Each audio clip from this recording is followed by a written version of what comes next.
30 คน30 คนเลยน้องนุชได้ที่30เลยเอาผักกาดน้องนุชเนาะเห็นบ่แต่งบบ่พอพี่น้องเนาะอันนี้ก็$300หรือว่า6 ล้านกว่าเนาะจักล้านประมาณ6 ล้าน6 ล้านครับประมาณ 9,000 บาทประมาณ 9,000 กว่าบาทบ่นึงเขาบ่นึงน้ำยังบ่ได้มาฮะบ่ได้มาเข้าบ่ได้มาเขาฮะเข้าเหมือน เข้าหมดแล้วเลยเอ้าแม่เบิ่งข่าวบ่นี่เขาน้องนุชเห็นบ่ต้องท่าพอได้เงินมาก่อนจึงไปซื้อเขาแล้วก็มาดึงมื้ออื่นเนาะแล้วก็มื้ออื่นก็น้องนุชก็สิไปพอแม่ก็สิไปเห็นบ่เลย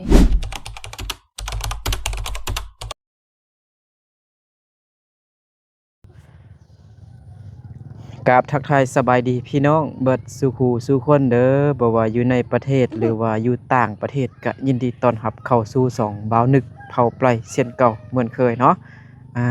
ยับขึ้นได้หน่อยจับให้น้องต้นข้าวแม่นบ่ต้นข้าวจับกล้องให้เนาะมื้อนี้ก็มาหาน้องนุชเนาะอยู่บ้านดงหลวงเมืองเพียงแขวงสระบุรีดนมาหาน้องนุชเทื่อนึงเนาะมื้อนี้บ่นึกก็แต่งตัวมาแบบมันร้อนอากาศร้อนแรงอยู่ลาวตอนนี้พี่น้องเนาะบ่นึกก็เลยนุ่งเสื้อแขนสั้นแล้วก็ทรงขาสั้นเด้เนาะมาหาน้องนุชเนาะดนมาเทื่อนึงเดี๋ยวจับก็ได้ไปนุชอยู่เฮือนบ่สบายดีต้นข้าวกับแม่นพี่น้องของน้องนุชเนาะอันนั้นชื่อหยังหั่นน่ะฮะยังก็สมจิตอ้าวเอลเซอร์อ้าวต้นข้าวน้ำทิพย์เด้น้ำทิพย์มาดูเอิ้นอันน้องน้อยมาดูมาบ่กล้ามาบ่ฮะนี่มาตอนเวลา5 โมงตอนนี้ก็น่าจะ5 โมงแล้วแหละพี่น้องเนาะ5 โมงแรงบ้านน้องนูดเนาะบ่ฮู้ว่าน้องนูดอยู่เฮือนบ่เอาขนมไปให้น้องเดี๋ยวไป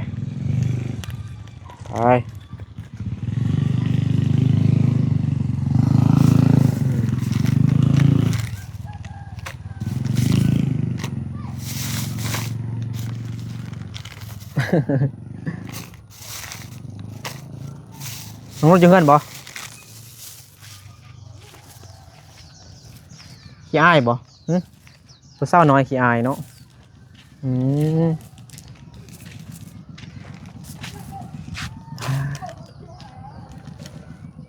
น้องนุชกำลังเฮ็ดเวียกอยู่นี่บ่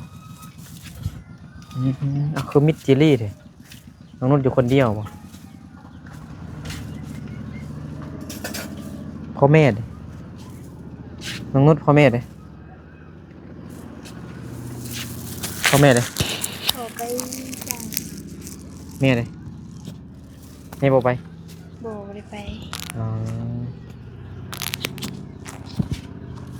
สบายดีเดินมาหาน้องนุชเทื่อนึงเนาะมีขนมมาตอนเนาะใจเด้อเฮ็ดหยังหนูว่าสิฮดน้ำผักไปฮดน้ำผักว่าซั่นข้างล่างได้บ่โอ้ได้น้ำแม่อยู่นี่เนาะสบายดีแม่น้องนุชเด้อโอ้กำลังล้มผู้บ่าวอยู่บ่แม่นติเบิ่งนั่งบ่แม่น้องนุชผักน้องนุชงามแห้งพี่น้องเนาะเห็นบ่ออกทุกเม็ดเลยเขียวอมชุ่มมึงบ่กินฮะนี่นานนี่ปลูกแล้วบ่คือบ่เฮ็ดออกซั่นลูกเอาอยู่นี่ไปปลูกมันบ่อ๋ออันนี้น้องลองปลูกบ่ครึ่งลองเบิ่งเนาะว่ามันสิออกเอาอันขี้เป็ดขี้ไก่มาใส่แล้วบ่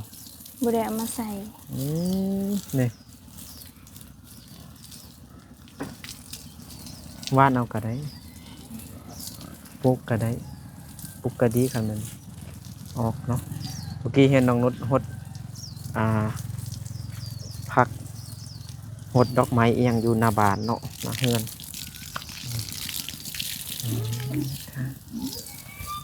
ตรงนี้ก็ไปโรงเรียนเนาะแม่นบ่ โดย อ่าไปโรงเรียนตั้งใจเรียนอาทิตย์หนึงทุกเดือน แม่นบ่ได้บ่ โอ้ บ่ บ่ ได้ ได้ที่หนึ่ง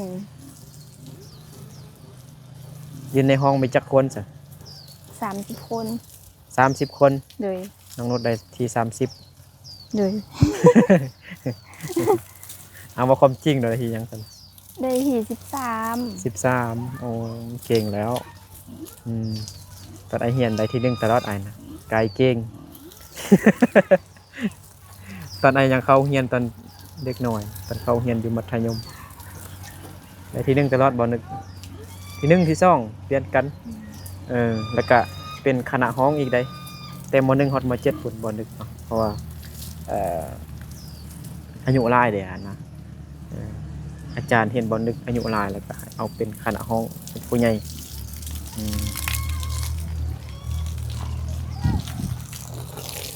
ผักกาดน้องนุชเนาะเห็นบ่ตอนนั้นนี่บ่มีส่วนผักเลยอยู่ทางหลังเฮือนน้องนุชนั่นเลี้ยงเป็ดเลี้ยงไก่เลี้ยงหมูตอนนี้กลายเป็น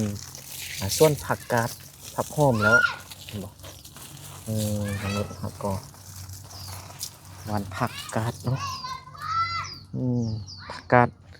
ว่าเป็นผักกาดอันนั้นบ่ผักกาดให้เห็นบ่ผักกาดเขาบ้านอยู่ให้เห็น ผั บ่ กกาดผักกาดตีนหมี่ติบ่ ผักกาดตีนมีบ่ โดย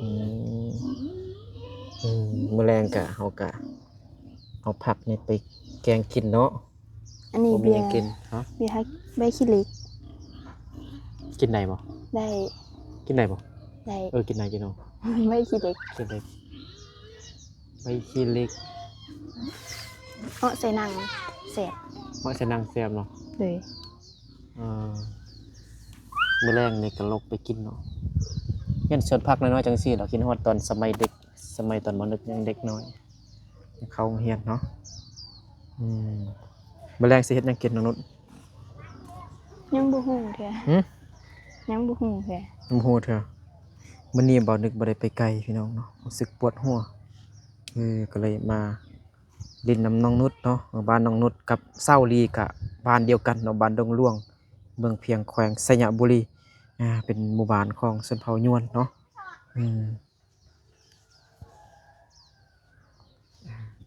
ยังบ่ฮู้สิเฮ็ดหยังกินเถอะบ่ เลย ต่อไปสิเฮ็ดหยังฮดชวนแล้วก็เฮ็ดหยังฮะ เฮ็ดมันแล้ว เฮ็ดหมดแล้ว เลยแล้วมันละ ไปย่างลิ้นของทางหน้าซะนะแม่น้องนุชเห็นหยังเบิ่งนั่งบ่ฮะเบิ่งข่าว มึงข้าว อ๋อเบิ่งข่าวเนาะน้องนุชนอนอยู่นี่เห็นบ่ บ่ พ่อแม่บ่ เลยพ่อ แม่นอนอยู่นี่เนาะโอ้เริ่มร้อนแล้วเริ่มร้อนแล้วบ่นอนก็ได้นอนแบบบ่ปูผ้าเสื้อก็ได้ เมื่อกี้นี่บ่นึกเห็นน้องนุชหดส่วนอยู่นี่หดพืชผักต่างๆดอกไม้ดอกดอกมันหยังก็อันเรื่องๆหั่นน่ะเขาเอิ้นดอกหยังก็ให้เริ่มซื้อแล้ว ดอกดาวเฮือง ดอกดาวเฮืองน้องเคยบอกแต่ว่าลืมพี่น้องเนาะดอกดาวเฮืองอันนี้จะเป็นผักที่กินได้เบิดทุกอย่างให้น้องนุชปลูก ได้ อยู่หน้าเฮือนนี่พี่น้องเนาะโอ้อีกบ่โดนกับฝนสิตกก็ได้อีกถึง 2-3 เดือนนี่น้องนุชบ่ยานฝนหัวบ่เฮือนน้องนุชเห็นบ่เรือเฮ็ดห้องน้ำพี่น้องเนาะห้องน้ำน้องนุชสู่ชีวิตแห่งพี่น้องเนาะเบิ่งฝนตกใส่มันก็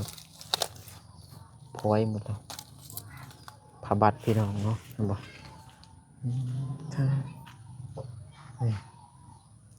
อุ้ยออมหอบอันห้องน้ำกับน้องนุชกับปลูกอัน มะเขือ เขือคืนพี่น้องเนาะเห็นบ่มะเขืออันนี้บ่ บ่แม่นน่ะมันมะเขือนี่บ่อันนี้มะเขือสันติ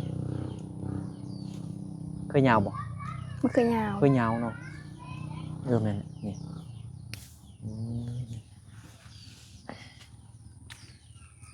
ทางหลังของน้ำบางรถอนุญาตเด้อพี่น้องเนาะวันนี้ก็สิมารีวิวของน้ำบางรถเด้เนาะต้นแฮงเนาะผู้ใหญ่เพิ่นช่วยก็ได้หลายเดือนแล้วล่ะพี่น้องเนาะ2 3 4 5เดือนแล้วแหละแต่งบบ่พอพี่น้องเนาะอันนี้ก็$300หรือว่า6 ล้านกว่าเนาะFC ผู้ใหญ่ใจดีเพิ่นทางมีกาช่วยได้6 ล้านเนาะเฮ็ดก็ได้แต่ส่ำนี้พี่น้องเนาะเพราะว่ามันแพงพี่น้องเนาะไม้ก็ได้ซื้อแล้วก็เป็นเสาปูนแพงอยู่แล้วเนาะยังก็แพงพี่น้องเนาะซื้อแฮซื้อทรายซื้อปูนอิหยังมันแพงหั่นนะของน้ำหนองลาอยู่บ้านกิ้วเข้มนี่ก็โอ้หมดไป16 17 18 ล้านแล้วห้องน้ำน้องนุชนี่6 ล้านได้แต่ส่ำนี้พี่น้องเนาะต้องได้ใส่ สังกะสี งบหลาย นี่ก็เป็นงบของน้องนุชเองเนาะพ่อน้องนุชพ่อแม่น้องนุชเนาะส่วนปูนมันปูนทรายเฮแล้วก็เสาปูนนี้เนาะท่ออิหยังต่างๆเป็นงบเป็นเงินของผู้ใหญ่ใจดีเพิ่นอยู่ทางอเมริกาช่วยเหลือน้องเนาะแต่ละมื้อแต่ละวันพ่อแม่น้องนุชก็ไปเนาะไปหาเงินอยู่มื้อนี้แม่น้องนุชบ่ได้ไปมีแต่พ่อเนาะไปหาเงินรับจ้างได้เงินมาก็ซื้อข้าวกินแม่นบ่ โดย คันสิเฮ็ดออกน้ำก็ยันบ่มีเงินสิซื้อข้าวหั่นน่ะได้เงินมาหน่อยหนึงก็ซื้อข้าวกินพี่น้องเนาะเพราะว่าน้องนุชก็ครอบครัวน้องนุชก็บ่ได้เฮ็ดให้ปลูกข้าวหั่นน่ะปลูกแต่อันมันต้นเนาะหรือว่ามันสำปะหลังก็บ่หลายพี่น้องเนาะปีนี้ก็ได้จักล้าน ประมาณ6 ล้าน 6 ล้านก็ประมาณ 9,000 9,000 บาท ประมาณ 9,000 กว่าบาทนี่แหละพี่น้องเนาะน้องนุชก็แต่น้องนุชก็บ่ท้อเด้บ่ถอยเด้ก็ยังบางคนนี่ท้อเด้ไปหาเงินได้ออกโรงเรียนไปหาเงินแต่น้องนุชยังสู้ชีวิตแฮงพี่น้องเนาะยังเข้าโรงเรียนเนาะบางคนนี่บ่เข้าโรงเรียนได้เห็นว่าพ่อแม่ครอบครัวเขาลำบากอะไปหาเงินเนาะบางทีไปหาเงินอยู่ต่างเมืองต่างแขวงบางทีก็ไปต่างประเทศไปเฮ็ดเวียกอยู่ไทยอหยังต่างๆตอนนี้น้องนุชมีแต่ค่าเรียนซื่อๆเนาะคันบ่ไปเรียนนี่ก็สิไปหาเงินนั่นแหละแต่น้องนุชยังเข้าเรียนอยู่ซื่อๆเนาะอีกตึม30 ปีน้องนุชจึงสิเอาผัว บ่ฮู้เด้ เรียนให้จบก่อนเนาะจบม.7 ก่อนหาเงินสร้างเฮือนได้ก่อนสิเอาหัว อุ้ยคิดว่าเย็บผักนี่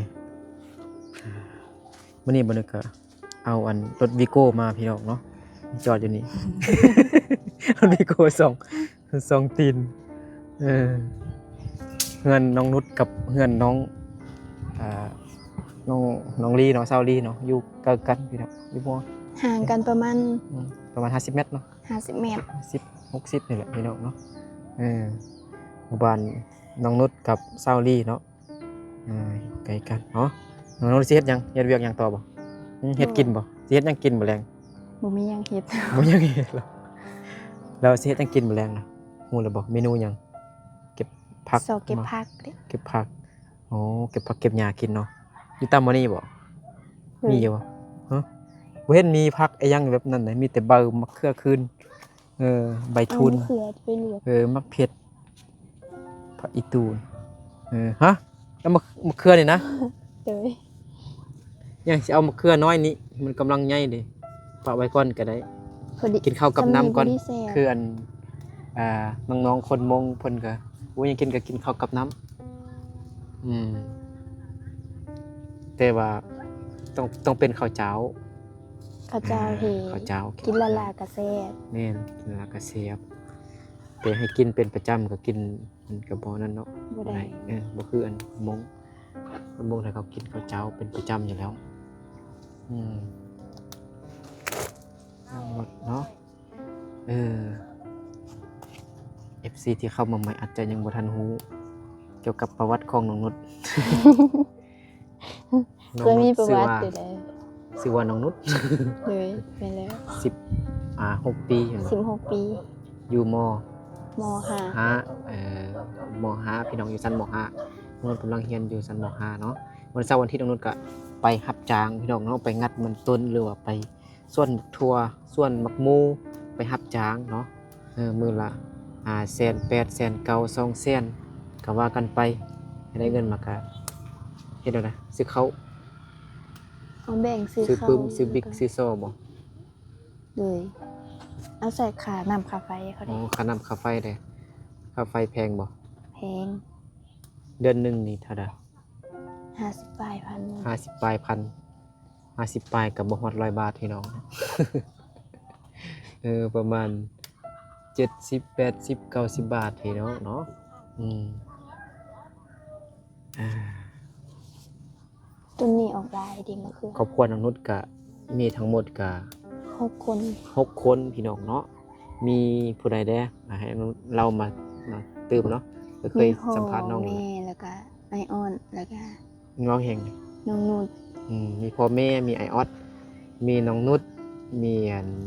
น้องต้น น้อง แล้ว น้ ก็ องต้นข้าว แล้วก็มี น้องทิพย์ ฮะอันน้ำทิพย์บ่ เลย มีแล้วก็มีอันดินเนาะ6 คนเนาะ6 คนฮะเพิ่นบ่ แม่น เพิ่น5 คน6 คน 6 คน ไอออสน้องนุชดินแม่นล่ะ6 คน6กับพ่อแม่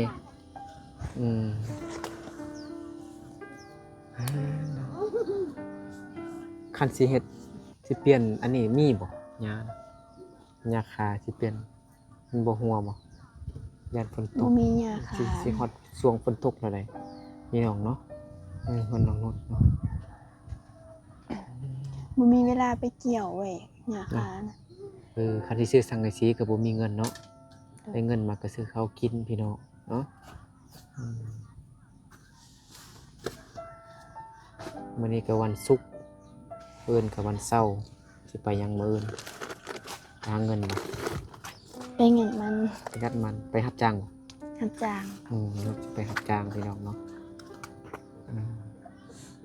รับจ้างอยู่แบบบ้านเฮานี่บ่อยู่กับบ้านเฮา อยู่บ้านเขา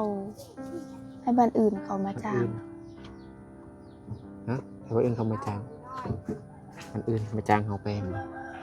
บ้านหยังมาจ้างเฮาไปเฮ็ดเวียกอะนะ อยู่ บ้านน้ำส้มบ่ บ้านดง บ้านดงเงินบ่ เลย อ๋อ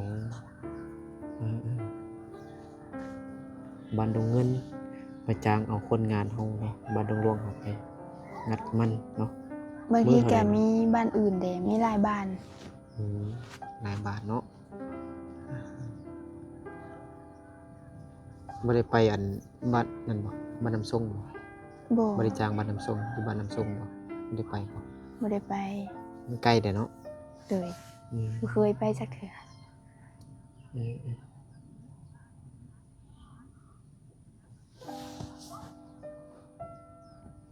พ่อยังบ่ทันมาเท่าเนาะพ่อบ่ทันกลับมาจากบ่อนเฮ็ดเวียกไปรับจ้างบ่อนเฮ็ดรับจ้างเนาะ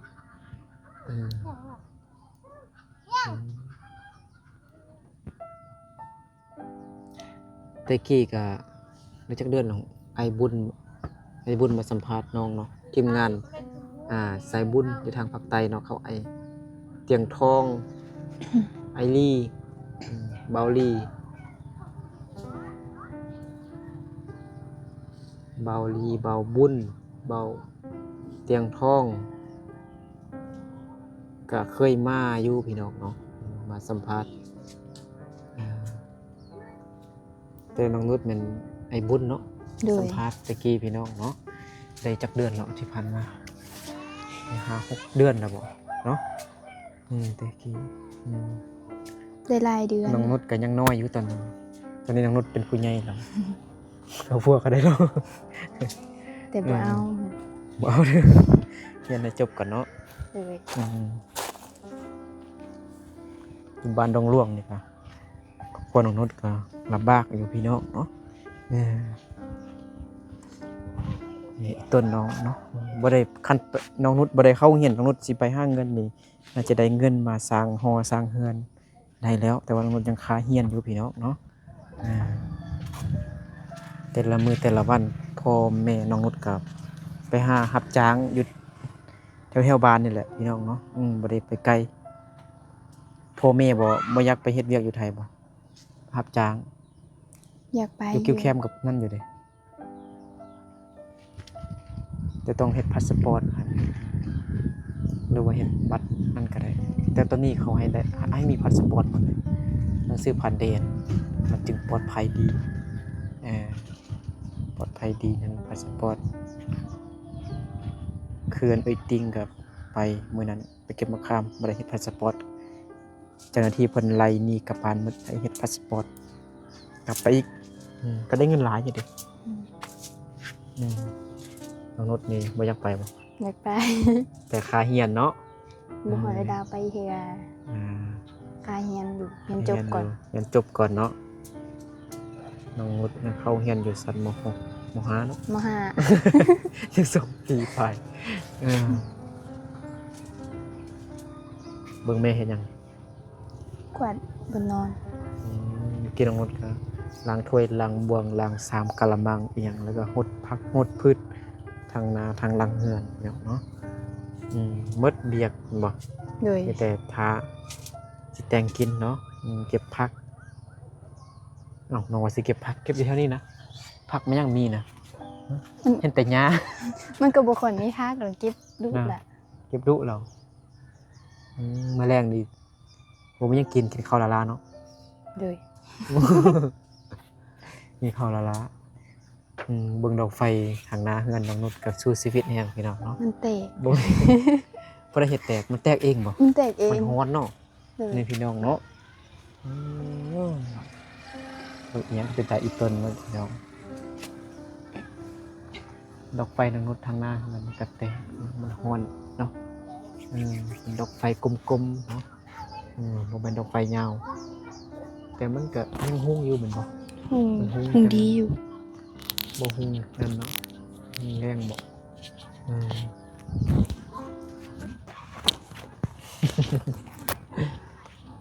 สบายดี บ้านดี อันนี้มันกองร้อนบ้านได้ เก็บเงินบ่ หัวรถได้บัตร อ๋อปอนบัตรบ่โดยสิปอนบัตรเลือกตั้งผู้แทนลาวพี่น้องเนาะบ่นึกก็มีชื่ออยู่บ้านเกิดเมืองนอนคงบ่นึกเนาะอยู่เมืองสยะแขวงสยะแต่ตอนนี้บ่นึกอยู่บ้านดงหลวงเมืองเพียงบ้านเซาลีแต่น่าจะบ่ได้ปอนบัตรเนาะยายน้องนุชยังบ่ฮอด18 ปีเทื่อยังบ่ได้ปอนบัตรเทื่อ18 ปีก็เนาะบ่ เลย ดีใจพ่อแม่ไอออดคนเนาะนี่หัวหน้าหน่วยบอกไอ้บุญอันนี้เป็นไอ้บุญคนล้อนี่เนาะใหญ่บัตรเนาะบ่นึ่งเขาบ่นึ่งน้ำยังบ่ บ่ได้มา ฮะ บ่ได้มาเข้า บ่ได้มา เข้า เขา มันนะ ฮะ เข้ามัน เขาหมดแล้ว เลย เอาแค่นี้นะเขาหมดแล้ว ซื้อไว้10 โลหมดละ หมดแล้ว เลย อืม พอดีอาทิตย์หนึ่งเลย 10 โลอาทิตย์หนึง 7 มื้อ7 มื้อต่อ10 โลเหมือนบ่ โอ้ประหยัด บ่ฮอด70,000ซัก ฮะ 50,000 5 มื้อ ก็ถือว่าประหยัดอยู่ โอ้ข้าวหมดแล้วแล้วยังแต่ยังมีข้าวเก่าอยู่บ่ข้าวเย็นบ่ มีอยู่ อ๋อคือบ่ทันได้ซื้อเด้อเนาะแม่นบ่ บ่ทันได้ซื้อ ต้องท้าพ่อไปรับจ้างมาก่อนได้เงินมาจึงไปซื้อแม่นบ่ เลย อืมอืม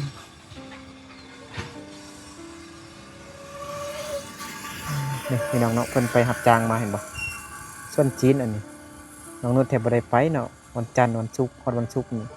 แต่วันเสาร์วันอาทิตย์จึงได้ไป เขาบ่เอาคนหลาย อืมเขาบ่เอาเฮาไปจ้างบ่ฮะ เขาเอาอยู่แต่ว่าเขาบ่เอาหลายเขาเอาน้อย เดี๋ยวนี้แห่เขาอันหวานปุ๋ย อืม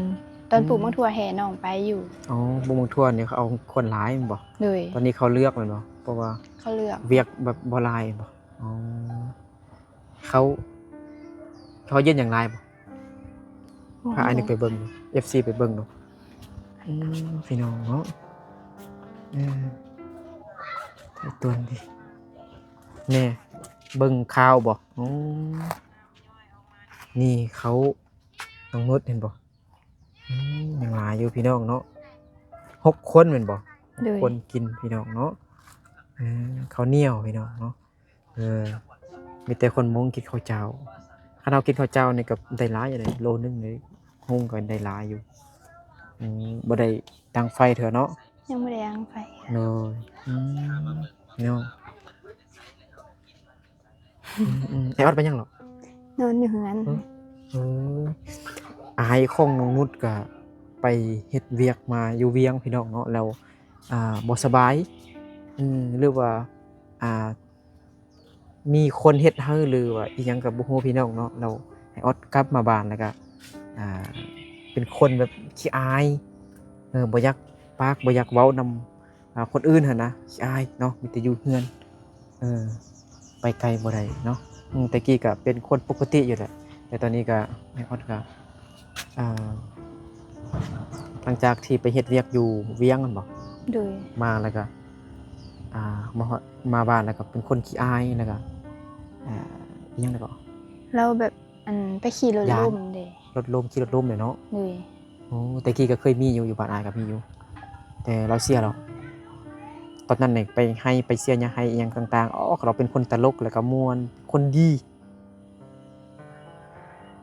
หลังจากนั้นแล้วก็เป็นคนแบบอีหยังมักไปนอนอยู่ป่าผู้เดียวเฮ็ดคืออันเผาต้องเรื่องนะนอนอยู่ป่าแต่ตอนนี้เราเสียแล้วแหละเขาว่าช้างเหยียบเราบ่ช้างงานแบบเราไปนอนอยู่ป่านะ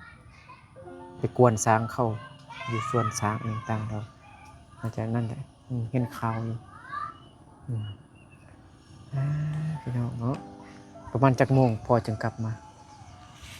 ประมาณ5-6 โมงนี่แหละ 6 โมงตอนนี้ก็5 โมงแล้วเนาะจะ6 โมงยัง บ่ได้เอารถไปเลยย่างไป ตอนนี้ก็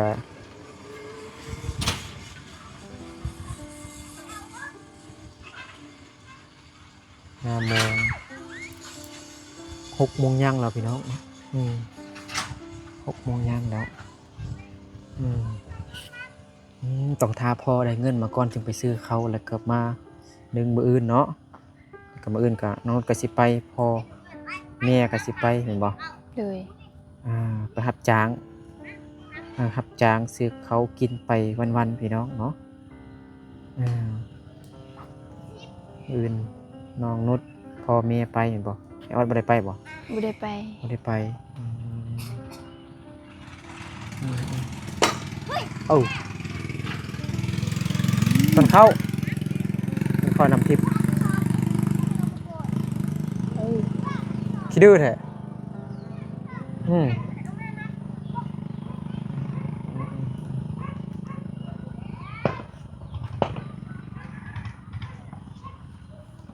เพิ่นไม่เท่าน้องนุชก็อยู่เพิ่งอยู่เนาะแม่ย่าบ่หรือว่าไม่เท่า ไม่เท่า ไม่เท่าเนาะ ไม่โซน ไม่โซนเนาะพ่อแม่ของแม่บ่ เลย ไม่ได้บ่นึกบ่ได้ไปไกลพี่น้องรู้สึกปวดหัวก็เลยมาหามาเล่นน้องนุชเนาะเพราะว่าบ้านน้องนุชแม่น้องนุชกับเซาลีก็อยู่หมู่บ้านเดียวกันมันมาแบบมันมอเลยนะโอเคจังใดก็สู้ๆเด้อน้องนุชเด้อ เลย เรียนให้มันจบก่อนเนาะโอ้ทางหาเงินเรียนทางหาเงินซื้อข้าวกินพี่น้องเนาะพ่อก็ใช้ชีวิตแห้งเนาะไปหารับจ้างในเงินทั้งซื้อข้าวแล้วก็ทางส่งน้องนุชไปเรียนเด้แล้วก็น้องนำทิพย์เด้แล้วก็น้องดินเด้ เลย ส่งลูกเขาเรียนทั้ง3 คนแล้วก็ทาง อ่าซื้อข้าวกินเด้แล้วก็จ่ายค่าไฟค่าน้ำอีหยังต่างๆพี่น้องเนาะอืมบ่นึกก็เป็นตัวกลางซื่อๆเนาะถ่ายให้อ่า FC ถ่ายให้พี่ให้น้องได้เบิ่งเนาะผู้ใดอยากมีน้ำจิตน้ำใจศรัทธาอยากช่วยเหลือน้องนุชเนาะติดต่อหาบ่นึกใดหรือว่าทักหาน้องนุชโดยตนเองก็ได้เนาะมาช่วยโดยตนเองก็ได้บางคนอย่างว่าบ่นึกสร้างกระแสหรือว่าเฮ็ดคอนเทนต์อิหยังต่างๆซื่อๆว่าซั่นได้บางคนเนาะ FC บางคนแต่อันนี้มันชีวิตจริงเนาะวิถีชีวิตอ่าของน้องนุชเนาะจริงๆบ่ได้แสดงบ่ได้อิหยังเนาะบ่ได้บ่เชื่อก็มาหาบ่นึกสิพาไปยามเยี่ยมยามทำข้าวแต่ละครอบครัวที่บ่นึกเคยทายมาเนาะบ่นึกก็เป็นตัวกลางมาทายให้พี่ให้น้องได้เบิ่งเนาะผู้ใดอยากช่วยเหลือเนาะก็ช่วยน้องเพิ่นได้เนาะบ่นึกก็มีแต่บ่มีหยังเนาะก็มันมีแต่ทายมีแต่ของฝากของตอนขนมเล็กๆน้อยๆล่ะบางทีก็เป็นเงินจัก10 20พันให้น้องได้ไปโรงเรียนให้น้องเนาะกลับก่อนเด้อบ่มีหยังให้มีแต่เอาเงินให้น้อง50,000ไปโรงเรียนบางทีน้องนุชไปก็ได้เงินแต่บางทีก็บ่ได้บางทีก็ได้ก็มีแต่5,000กีบหรือว่าประมาณ 6-7 บาทไปโรงเรียนให้ก็ซื้อขนมกินเนาะบางทีก็บ่มีเงินเนาะบางมื้อบ่มีเงินก็เห็นหมู่ครูกินน้ำส้มอีหยังต่างๆกินขนมก็ กลืนน้ำลายอยู่ซื่อเนาะ จังได๋ก็สู้ๆอดทนอดทนทุกอย่างเราต้องอดทนเฮ็ดหยังคือน้องเรียนก็ต้องอดทนเรียนก่อนให้มันจบก่อนจบแล้วจึงจบมาเสร็จแล้วก็คันบ่ได้ไปเรียนต่อก็หาเงินก็ได้เป้าหมายคือหาเงินนี่แหละคันบ่มีเงินเฮ็ดหยังก็บ่ได้ลำบากคันมีผู้ช่วยหรือว่าเฮามีเงินมีงบไปเรียนต่อก็ดีอนาคตเฮาก็จะดีตอนนี้ก็มีแต่ให้ตั้งใจเรียนก่อนเด้อนุชขนมขนมเอาเงินให้น้องนุชไปโรงเรียนเนาะ50,000พี่น้องเนาะวันนึงก็บ่มีอิหยังตอนพี่น้องเนาะแต่ขนมแล้วก็เงินให้น้องไปโรงเรียนนี่พี่น้องเนาะน้องนุชต้นแฮงเนาะโอเคเนาะเอาอยู่ดีมีแฮงเบิดสุขสุขคนพี่น้องเนาะเดี๋ยวบ่นึกกับน้องนุชลาพ่อพี่น้องเบิดสุขสุขคนไปก่อนแล้วเจอกันใน EP ต่อไปเนาะโอ้ยสบายดี สบายดี บ๊ายบาย